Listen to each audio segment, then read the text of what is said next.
This is Kim Conrow, and I have the pleasure of introducing her. She's been my friend for a few years now.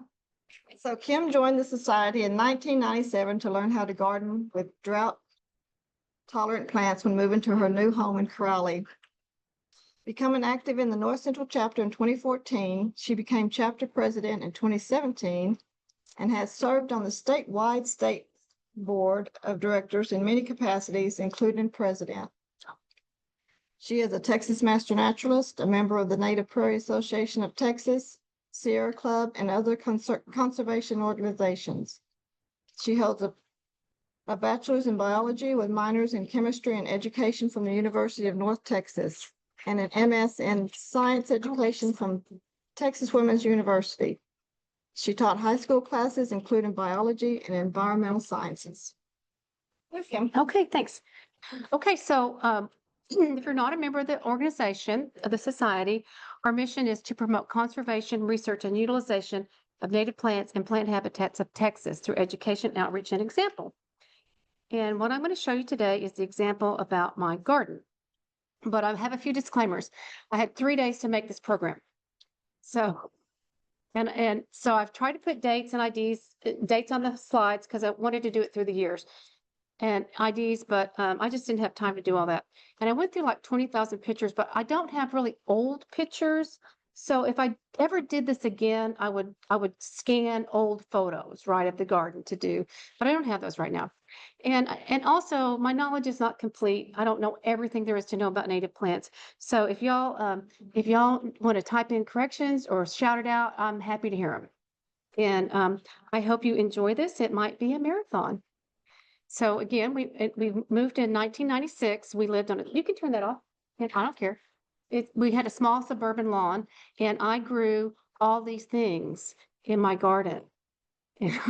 Well, I still grow marigolds because they're and petunias because they're not invasive, and neither are those other things. And I know if crepe myrtles may be getting there, elephant ears certainly are, but they took so much water. They didn't look good unless you watered them every single day. What a hassle.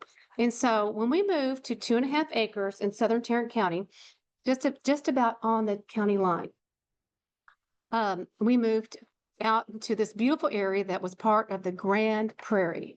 So, you know, the Fort Worth Prairie is really the Grand Prairie, right? Let me get more comfortable here. And there we are. And I vowed never to overwater again. And I haven't. I have never overwatered again, thank goodness. And I went to Weston Gardens, was my first garden stop that Randy and Sue Weston have in I guess it's Kennedale. Anyway, East Fort Worth. And they had this book, which I bought, which was Landscaping Region by Region by Sally and Andy Wazowski, which is an old book, and it's still a wonderful book. Plants haven't changed. Their characteristics haven't changed. I recommend everybody buy this book. It's fantastic. It's a great book. And Sally Wazowski was an early president in the Native Plant Society of Texas. They also had 2 other things, which I thought were great. They had the Texas Parks and Wildlife Habitat Certification Program, which unfortunately is no longer, is defunct. And they also had information about the society. And these are the old society logos, the old society logo and the old chapter logo that were out at the time in 1996.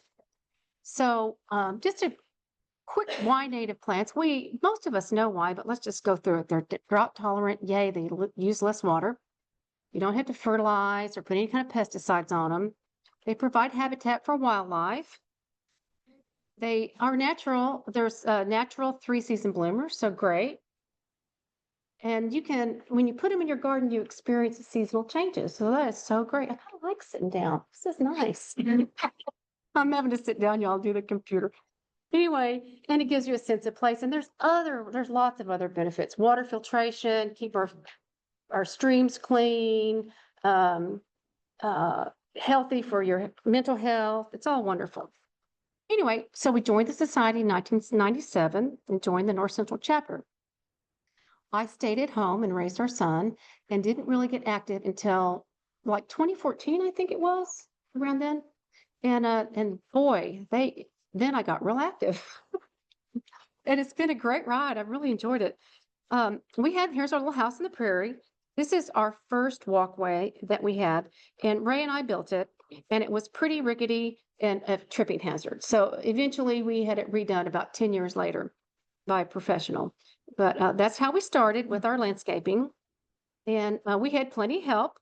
Our son Adam helped us, and all of our dogs. We've had many Rhodesian Ridgebacks through the years, and they all helped us. And I've learned a lot from our gardening along the way. And this is the certificate I got. So I did get certified through this program. And Andy Sampson signed it. I don't know if y'all know him. He was the head of the Texas Parks and Wildlife, and so that's pretty neat. Anyway, got certified in 2000. And one of the things that you need to do when you're doing a garden is inventory what is there. So since it was a pretty pristine prairie setting on the Grand Prairie, we had lots of wonderful native plants. We had spring harold, right? Elbow bush, native to our property. We have lots of prairie bishopweed.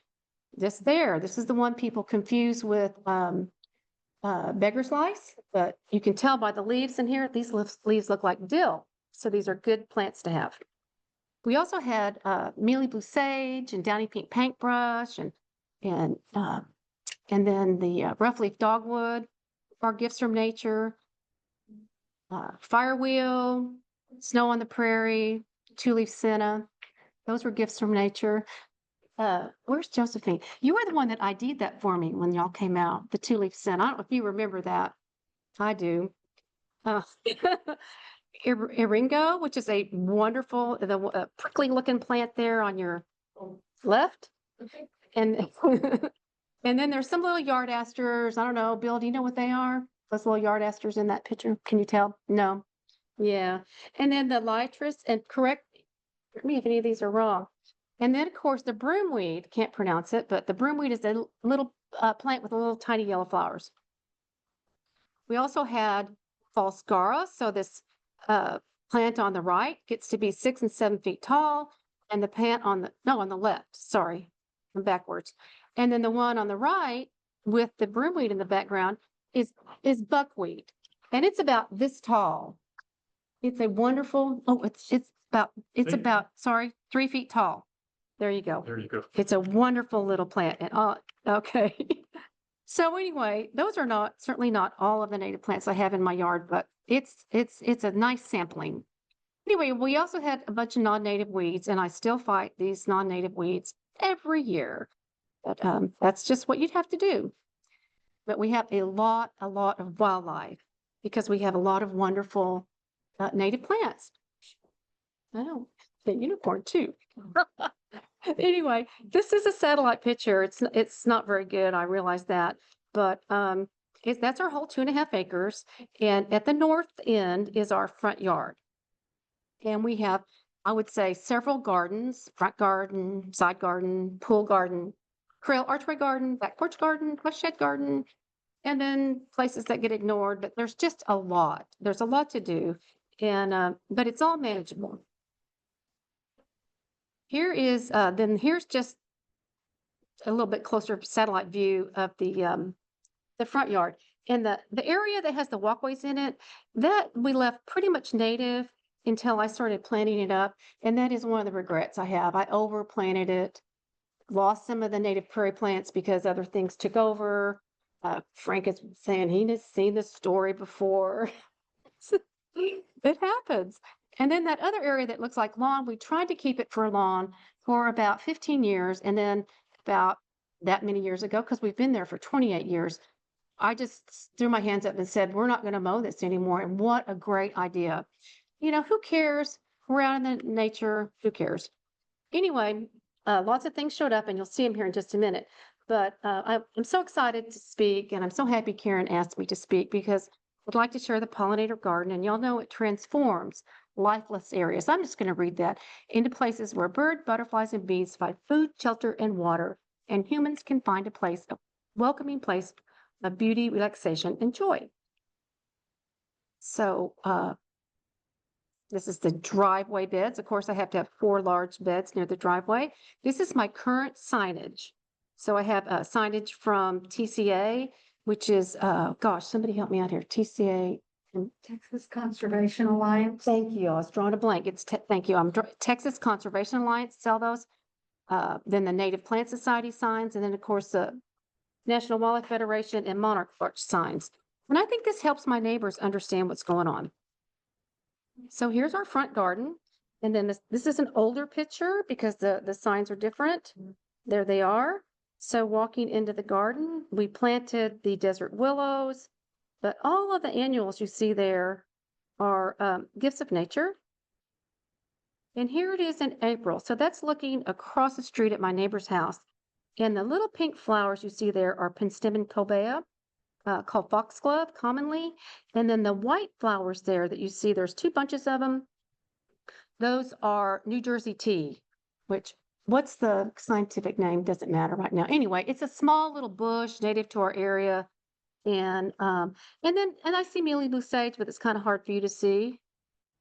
So here's another picture looking back from the street to our house. The tree right in front of us is a red bud, and it's been there quite some time. It's going to be on the small side. This is a limestone shelf.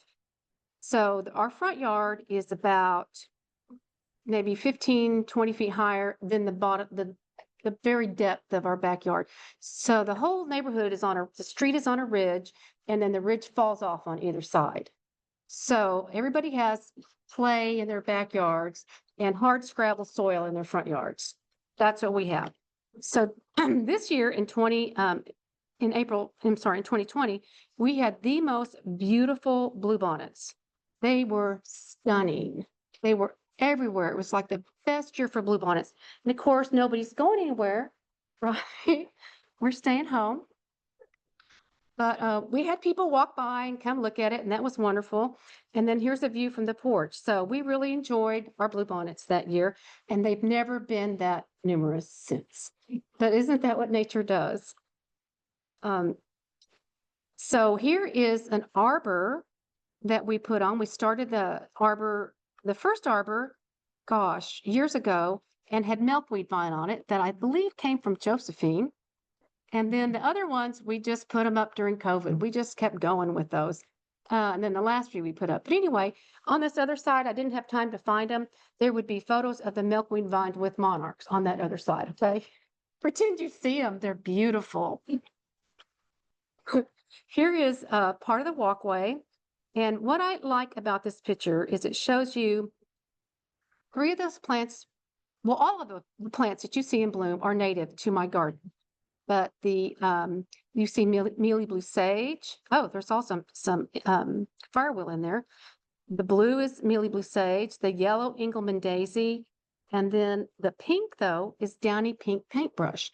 So we have that, but that particular one was rescued from the site down the road.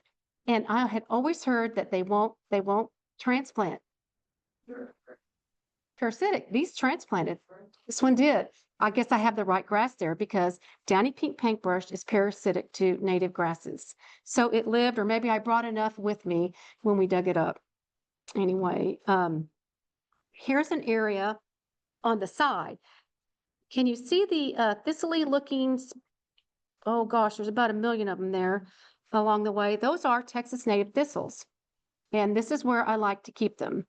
So what we do with them is as they go to seed, we clip the seeds off. So we're good neighbors. We're not spreading these seeds everywhere, but yet we're providing the nectar for pollinators here. And that Ray has her wagon out. That's so cute. And maybe, Bill, you can help me with this. As we quit mowing, the first, 7 or 8 years, we had maybe mostly silver bluestem was a dominant grass. And then in the last few years, this wavy with the pink panicles. Do you know what that is? It might be. It might be. So that's the dominant grass now. So it's changing. What did he say? He said, Bill Freiheit said maybe purple 3-on. Okay. So here is a shot of the walkway coming from the street. And all of that gifts of nature. And here's the gorgeous, isn't that gorgeous? The red bud seeds. So they've gone to seed at the end of April here. In 2019, it was a banner year for prairie parsley. Did anybody else? I know Karen Harden told me she had a banner year in 2019 for prairie parsley. Does anybody else remember? Did they have that? What I've noticed is native plants seem to, they'll do that. They'll take turns, especially your annuals and biennials. They'll take turns, and one year they'll be banner year. I'm hoping maybe in 2029, maybe 10 years later, we'll have a wonderful show of the prairie parsley. The prairie parsley is the yellow flowers at the back, and that's the host plant for swallowtail butterflies. And here's another thing that's changed over time. In 2019, this little hill that we had here is full of Berlander sundrops. And then there's yucca there. Well, I thought I had too many yuccas, so many people in this room came over and dug some out, and that was wonderful, but I think we overdid it. Now I wish I had some more back. The sundrops are gone. They're just gone now. It's taken over by other things, but that's okay because change happens. And here's just another wonderful year. That white flower there is the prairie bishopweed. And then you see a tall, on the left side, the prairie parsley. Going into the house, the Engelmann daisy is the the yellow flower. And then that's an oenothera. The pink is commonly called buttercup. So those are all just native. So it's what you can do if you just quit mowing. This is what you can get, maybe. We had a lot of coreopsis. And then here, now we're back to 2025. So fast forward 6 years. And I have to give a shout out to my wonderful husband who works and works and works in the garden. And I'm so happy. Fashion is very nice. You like his fashion? Yeah. Fashion, at least. Yeah. Yeah. He's always fashionable, that man. Here he is working the same day. And this is looking across there. This is across the front. And right behind him is a Mexican buckeye, which has gorgeous pink flowers. I didn't include those in the show. I should have. They're gorgeous in the spring. And then in front of our neighbor's house there is the smoke tree. That's people really need a smoke tree. They're great for small yards, for small urban yards. They don't get really big.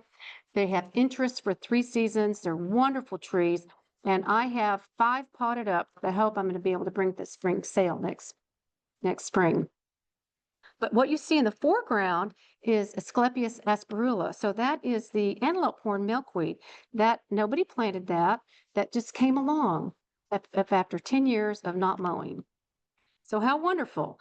And of course, this is not only a great pollinator plant for a multitude of pollinators, it's the host plant, or one of the host plants for the monarch butterfly. And there's the smoke tree. Oh my gosh. Is that just gorgeous? And the leaves turn a really pretty red and yellow in the fall. It's a gorgeous plant. Everybody needs one. That if you have space for a small tree. Oh, and that looks like a repeat. Anyway, look how gorgeous my yard is. I love it. And it's in a neighborhood where everybody just mows and mows. I'm hoping. I think I'm going to get more aggressive now about sending them things, sending them letters, inviting them over for tea. What else can I do? Suggestions in the chat. Tell me what I can do to get my neighbors interested. Here's Flamicanthus. So there's October. Water. Yeah, check your water bill. That's right. I'll share my water Price with that. That's what really crazy. Yeah. Dana Austin from the crowd here suggested sharing my water bill. That's a good idea. Here's a Flamicanthus, of course, no water. And the tree above it is a desert willow. I probably have 20 of those in my front yard.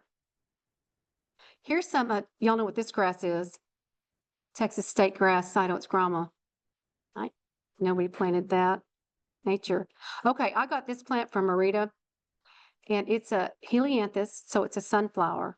And it bossed the Turk's cap away.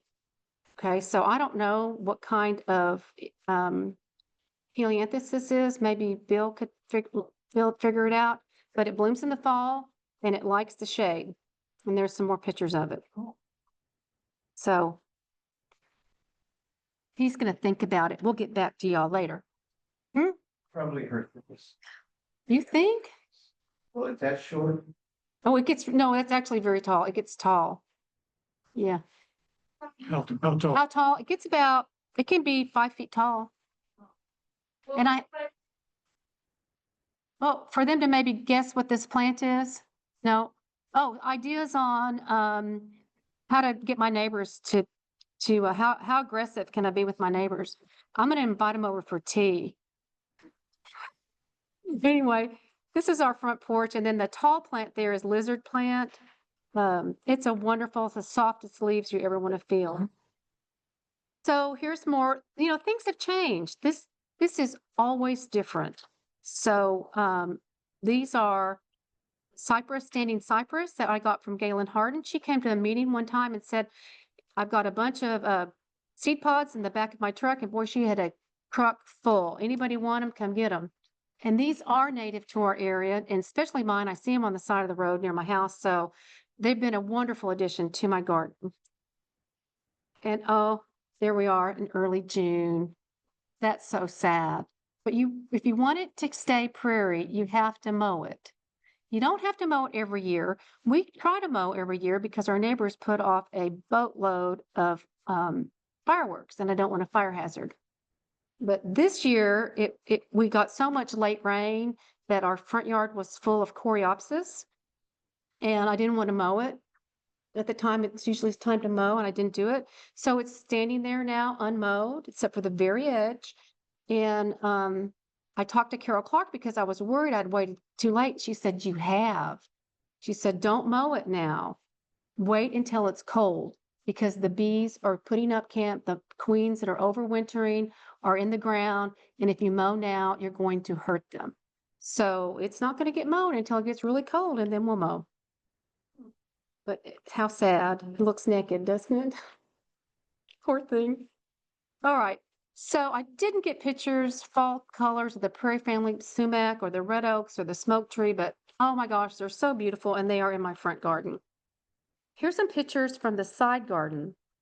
This used to be Adam's playground, and that play set got a fungus in it, so we got rid of it, and we made a meditation garden out of it. So, but you're looking from the side of the house, and those 3 trees you see are oaks. One is the furthest one away is a bur oak, and it was planted. You'll see some bur oaks in the backyard in a minute at the same time. So keep in mind that bur oak is on a shelf, a limestone shelf. The ones in the backyard are going to be on deep soil. They're like 3 times the size of this plant. It's really phenomenal, the difference in what's underground can make. And then the other 2 are red oaks, and they're just gorgeous plants. One is a chamard and one is a buckley eye.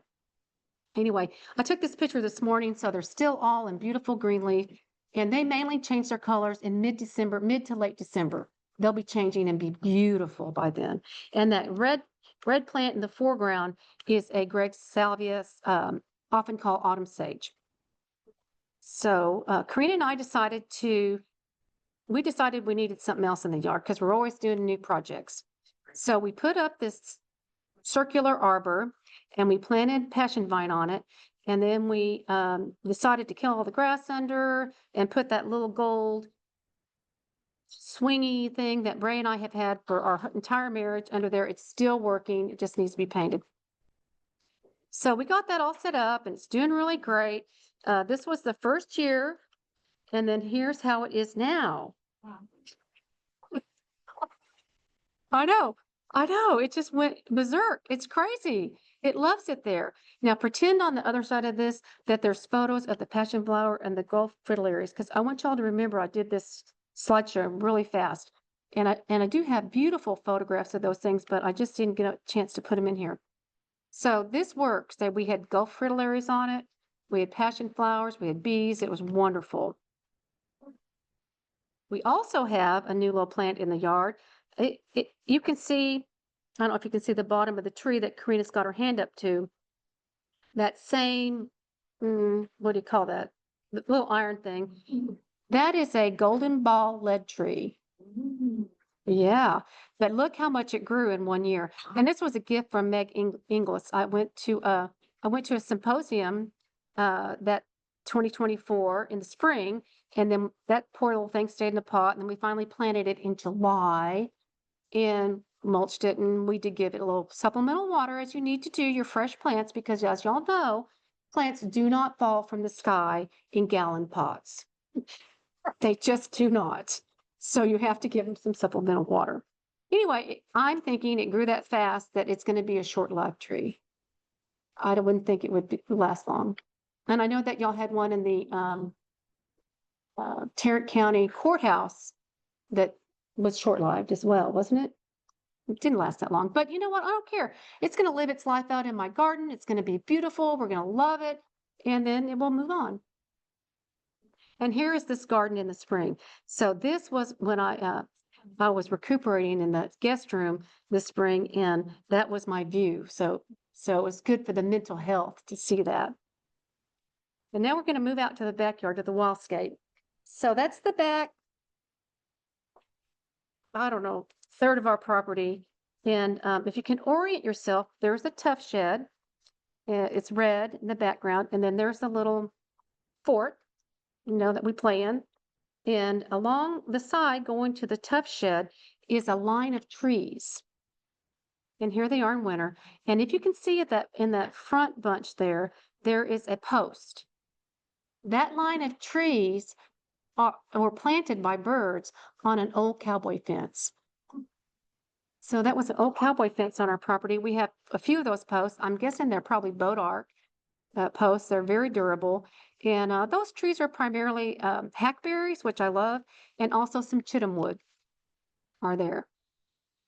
And then this is looking from Tough Shed. You can see the little fort, and that is a magnificent old mesquite tree that I adore. And all the little bushes around it were planted, or elbow bush that were planted by birds, no doubt.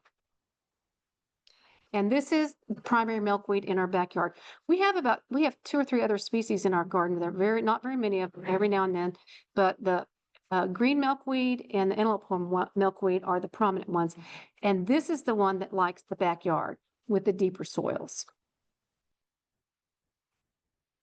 And then there's just another view looking west, things that we don't do anything with. There's a mesquite, there's cedar trees, there's boat arc trees back there. It's wonderful. And then here's our dog. So that's Corey, the Ridgeback, and then Mirabelle's looking at him, and Speckles is running up towards us. That was taken this June in our backyard, and we did finally put a porch on our tough shed because Ray slipped on the little ramp and almost busted his nose. So we had to put a porch there. But anyway, Karina has just walked over that hill, and the hill is we have like 3 really long lateral hills in the back, and that's a feature of the Grand Prairie. It's as if nature was making its own rain garden. They run the entire length of our property, and they used to go across the neighbors as well, but they leveled theirs. So that water just keeps sheeting off theirs and going down to the next neighbor. Whereas we kept our little hills, and it doesn't sheet to our next neighbors because Mother Nature put these wonderful little stoppers in there for the rain. Anyway, Karina walked and walked and walked all through COVID and made a wonderful trail in our backyard. And here's part of her back trail. And this is the very back of our property. So you can see it's really, it's really a wonderful place. I love that picture. Anyway, we can't stop doing projects. So we learned how to do this. If you use like the little shapes on your computer, you can plan out a garden with them and make them different colors. So we did that. And we decided we were going to do Turk's Cap, yarrow, and mealy blue sage in this arbor garden. And I'm not sure if you can see, right behind Prairie is our first arbor, and plans are to put 2 more in. But here it is, planted up with the passion vine growing. Does that look great? It really does. I love it. And the Gulf fritillaries ate that all up, like to the ground, and they just sort of nibbled on the ones in the, just across over the house and in the other yard. Why? I don't know. I don't have a clue why they did that. Somebody smarter than me is going to have to tell me. Anyway, we took this morning, and I hope that y'all can see in the picture, maybe the red of the Turk's cap there. So the Turk's cap's doing great. The passion vine got all eaten. I'm not worried about it. It's still there. It's going to come back. And we did put pine bark mulch on the walkways. So in the last 4 years, it's something new we've been doing. Don't ever put pine bark mulch in a bed that you want to put plants in. It's not going to decompose. It's those nuggets, those nugget things. Great for walkways, really bad for flower beds. So just use them on your walkways, and they're very good. And what you can see here, and I just want to let you know that your annuals, your biennials, sometimes your short-lived perennials, those are going to be your travelers in your yards. They'll move around, they'll seed out, the wind will blow their seeds, or animals will carry them in their fur, or they make their way. But the tropical sage that she's running to, that she's a little dog. She's about 45 pounds. They are probably 4 feet tall, which is really big for tropical sage. They're very happy there. And they started in the side yard, up the hill and around the house. So they found their way down here, and we just let them grow. And then there I am. Karina took that picture of me, so you can tell how tall they are. Look at them. And then there's a close-up of it. That's a wonderful butterfly and hummingbird plant. So that's a great plant to have in your yard. Okay, and now we're moving to the back porch. So you always want to have a nice back porch where you can sit and read your Native Plant Society magazine and a cookie, have some tea, and overlook your property. So that's what we do. And this took a long time. When we got here, you could look down the hill and see the neighbors' houses. And 28 years later, you can't see anything. It's our backyard. It's grown up. We grew it. So those are the bur oaks. You see those 2 trees, the big 2 trees in the front? We have 3 of them in the backyard, but those are 2 bur oaks. And then the Onothera there at the front, gift of nature. But here we have so I made another bed along there because I can't stop making flower beds. And then the walkway is the pine bark mulch. Things still grow in it, but not as well and not as much. And I still clip them out. But there's a standing cypress that made its way from the front yard to here. I didn't help it. I did, however, help the Monarda fistulosa, which is this purple plant here with the really pretty purpley, bluey flowers. And it's right there off the porch. So another porch picture here in October, so you can see going down the hill. Oh, and I got to Monarda. This is one of my top 5 plants. Everybody that lives and breathes in the cross timbers and prairies needs to have this in their garden. It's a beautiful plant. It depends, it can be 2 feet to 4 feet to 5 feet tall, depending on factors. But here it is in June. It blooms once. The bees love it. It's gorgeous. And then in December, the seed heads turn this beautiful little silver color, and the leaves are magenta. Is that just gorgeous? And so you could clip it and bring it in for an arrangement in your house. It's holiday. Perfect. And this plant is so easy to grow that you can rip it up and out of the ground and just hand it to somebody and tell them to take it home and plant it, and it will grow. So Dawn Hancock gave me some, and I gave some to Paula Stone in Fredericksburg, and she's growing it. And I gave some to the home health nurse that helped me after my surgery this spring. And I gave some to Karen. And I thought Karen said she gave it to Dana, but it turns out I'm the one that gave it to Dana. So I'm going to have to fix my chart. And then I'm also going to give some to Josephine. And then Holly has some. I love it. That's a wonderful plant. To me. I need to give some to Joe. Come over to my house and pull some up. I've moved it all around. It's a wonderful plant. Everybody, and those we call the passalong plants. So, yes, we want to come buy plants at our native plant sales and stuff, but you also want some passalong plants from your friends. Because you'll look out there and you'll see that. And I think of Dawn and I think of the friends that have gotten my Sun plants. for shade. It can be part shade to sun. But more sun, the better, I think. That's the end. Oh, yeah. And it needs to, and it also, it'll make a colony. So you'll need to thin it. So you really need to be thinning it, pulling it up and giving it to your friends. They can hear what he said. Okay, so Bill Fry, thank you for reminding me. Bill mentioned that it can get a mildew. So you want to be sure to keep it thin as the colony grows and giving it away. And you want to, or moving it to different places in your yard. And so you make sure there's an airflow that can go through it. It's basically what you need. Thanks, Bill. And lighting. So if you don't have lighting in your garden, well, I don't know why not. Get some. So all of this lighting is solar lighting, and the ones that are the amber light that you see, that's all like a down light, so it's not going to affect birds and what have you.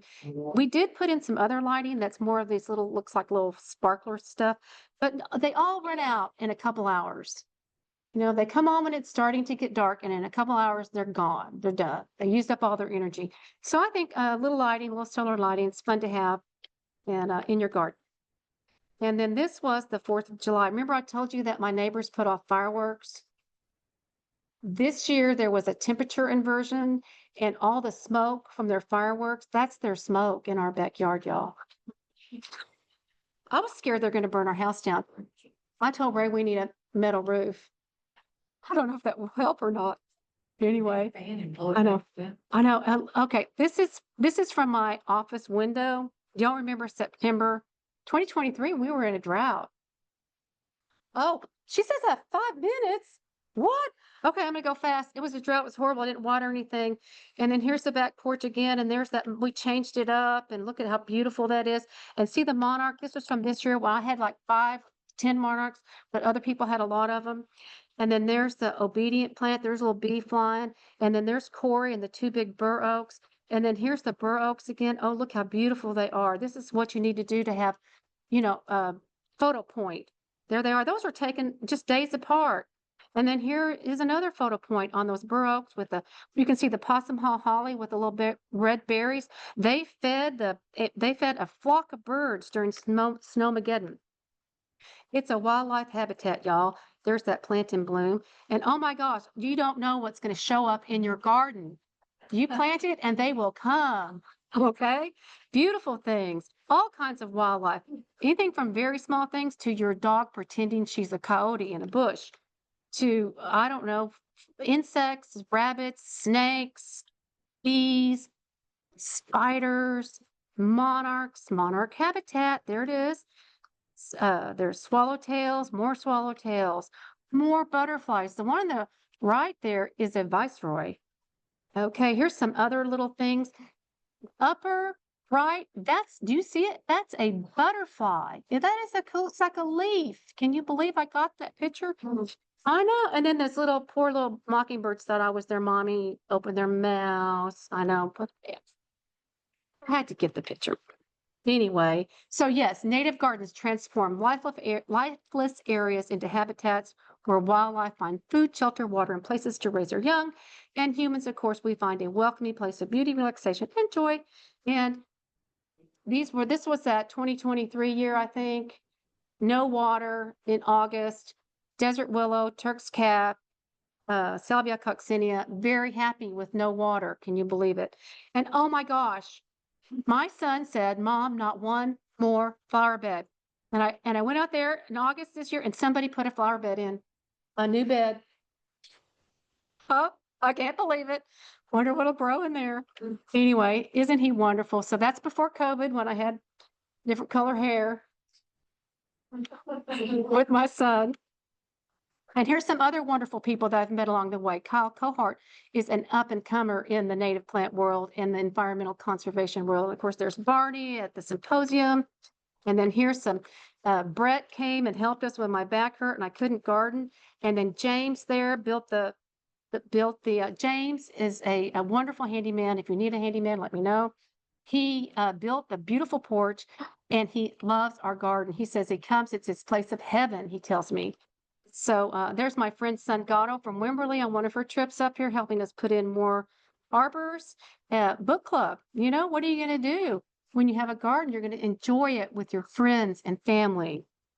Now, you meet people, get involved in the Native Plant Society. You don't know who you're going to meet, but they're going to be wonderful people.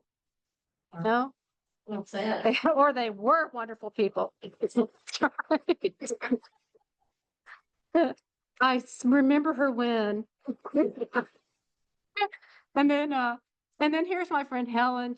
She's a gardener. She loves the garden. Look how big that mealy blue sage is. That's crazy. And then I got this new tool. Oh my gosh, that is the best tool. So I don't have to bend. I can just clip with that tool. It's fantastic. It works great. Everybody needs one. Here's some more wonderful people. There's Jan Hans and Pam Leanhard and at the last symposium that we had in Salado. And then here's a crew from the North Central chapter there at the symposium. Those pictures. Those are the bluebonnets from my yard, y'all. I know. And then symposium are wonderful places to go and meet and enjoy your friends and network. So there we are networking. And then here we are after, I guess the Alpine Symposium, exploring Big Bend with Ray and Karen's husband, Chris. That was fun. And then, y'all, when you go to somebody's garden, you're gonna love it. You're gonna love their garden. You're gonna hear no evil, see no evil, and speak no evil about their beautiful garden, right? You're gonna do it. This is Rebecca, and there's Rebecca Quinones there. This was at a National Wildlife Federation Monarch Steward Citizen Science class that we all took in 2019, just before COVID hit. So of course I've made mistakes. We all make mistakes. That took me forever to kill that. Oh, I can't. My brain is freezing. That plant, Vitex. Okay. Oh, look how big it got, y'all. I am still finding its babies in my backyard that I ruthlessly kill. And then the lantana camera there. Oh my gosh. It is really invasive. It is everywhere. I kill some every single year. And it'll get huge if I don't do that. I'm after it. So just remember, things change. Children grow up. Your garden changes. Nature does what it wants. Work with nature. Take lots of pictures in all seasons. Try to get some from the same spot. Try to keep your pictures organized so that when you are asked to give a program, it won't be stressful. Okay. And so I find that if you put animals or people in your pictures, they're just more interesting. And I have to hurry here, right? Karen said, hurry, hurry. I'm doing good, Karen.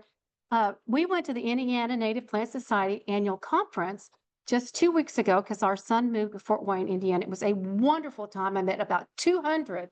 I didn't really meet them all, but there were like 200 Indianans there. They have a great society. And Chris Hesler from Prairie Up was talking about his 1 square meter project. In 2018, in Nebraska, he did a 1 square meter of a prairie, and he went out probably 150, 200 times and took pictures in the 1 square meter in 2018. And then he repeated that in 2022 or 2024. And that's the one that we saw. And we saw, they do their symposiums a little bit different. We saw 6 programs that day instead of breaking into workshops like we do in the afternoon. And anyway, out of the 6 speakers, his was everybody's favorite. And they all had 45, 50 minutes to talk. And Chris seemed like 5 minutes long. It was so interesting. So I'm thinking about, of course, not just doing 1 square meter. I might do 3, right? One in the front yard, one in this yard, because it's so fascinating and it's such a wonderful project. And he challenged everybody to do this. So all y'all pick 1 square meter in your garden and go out there every day or every other day and take a picture. And it's your project, your rules. If a plant falls down from the outside into your thing, take a picture of it if that's your rule. The sky could be yours. It's your rules. So anyway, if you're not a member of the society, I hope you join today. It's a wonderful place. I've met lifelong friends. I'm continuing to meet new people who I hope will become my friends.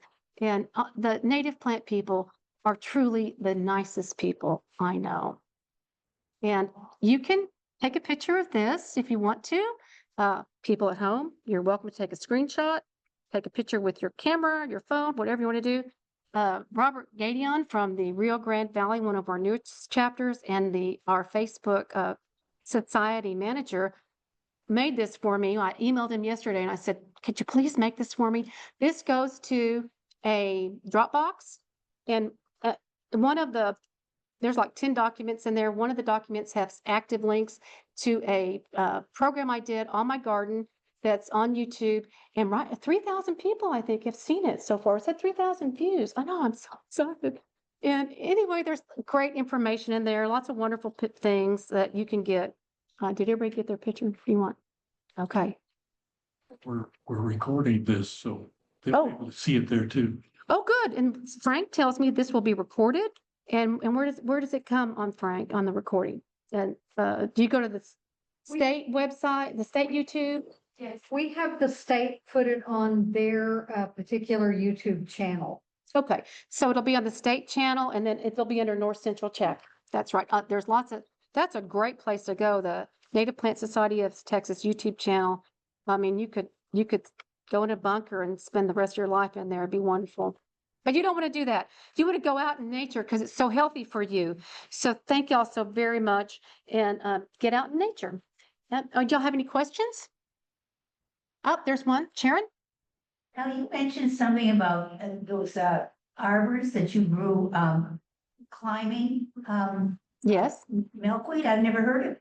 Yeah, there's a milkweed vine. Oh, so Sharon is asking about the little arbor where we grew the milkweed vine that we had the pretend photos of. And Josephine, what is the name of that milkweed vine? I didn't get what you said. The milkweed vine on the arbor? Yeah, yes. Do you know the scientific name for it? What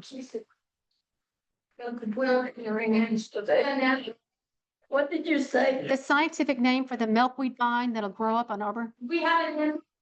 It's, Tunastrum? Sorry, I don't know what the common name is. No,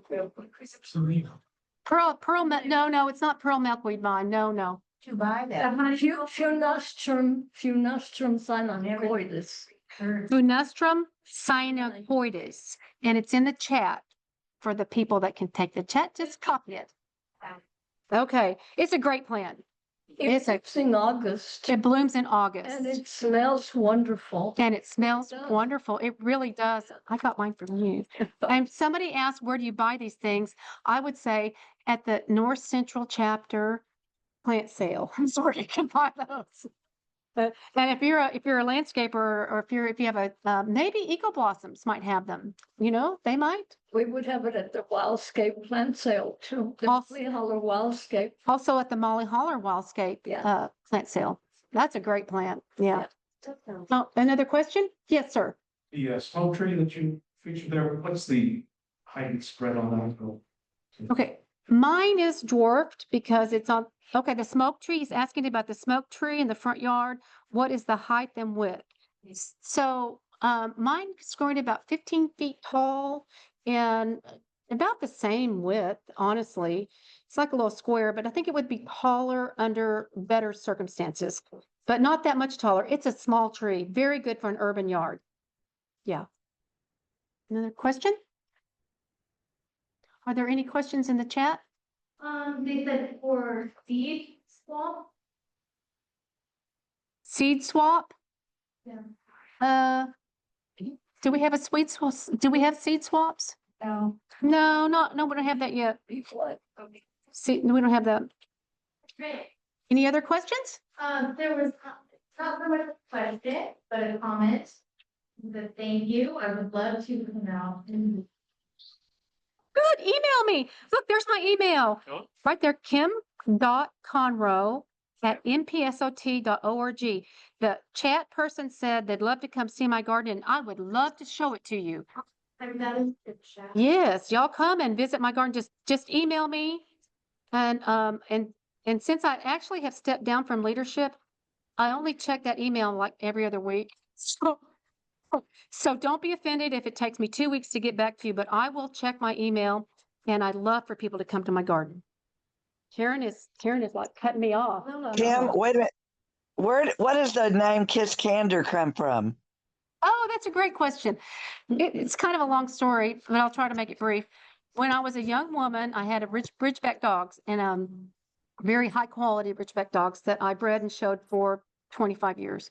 And that my kennel name was Iskandar because I love history. I'm a student of history. And I really thought Alexander the Great was wonderful. And I wanted a connection to Africa because Ridgebacks are out of Africa. Of course, they're South African, but Alexandria used to be called Iskandaria because of Alexander the Great. And so my dog kennel name was Iskandar.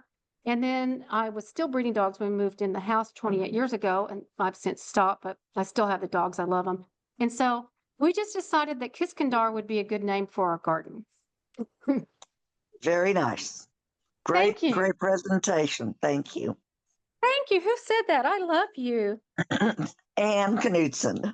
Oh, Anne. Thank you, Hey. Anne. Certainly. Thank you. It was fun. Oh, thank you. Thank you, Josephine. Okay. Where is the place considered desert willow? If you could repeat the question. Where's the best place to put a desert willow? In not a wet spot. Full sun, not a wet spot. Apparently a limestone shelf is a really great spot for it. So a hot, dry spot. And that is also a nice urban tree for a small urban lot. Hummingbirds love it. I've seen a wild big cat. Yeah, we've had one of the audience here, Bill Freiheit says he has seen them growing wild in Big Bend. So that's pretty hot and dry. Yeah. Anything else? Any more online? No, I think we're all. All right, thank y'all for coming. How many people are online? Oh, sorry. It was up to full. Wonderful. This was so fun. Thanks for asking me. Thank you, Kim. Welcome. And that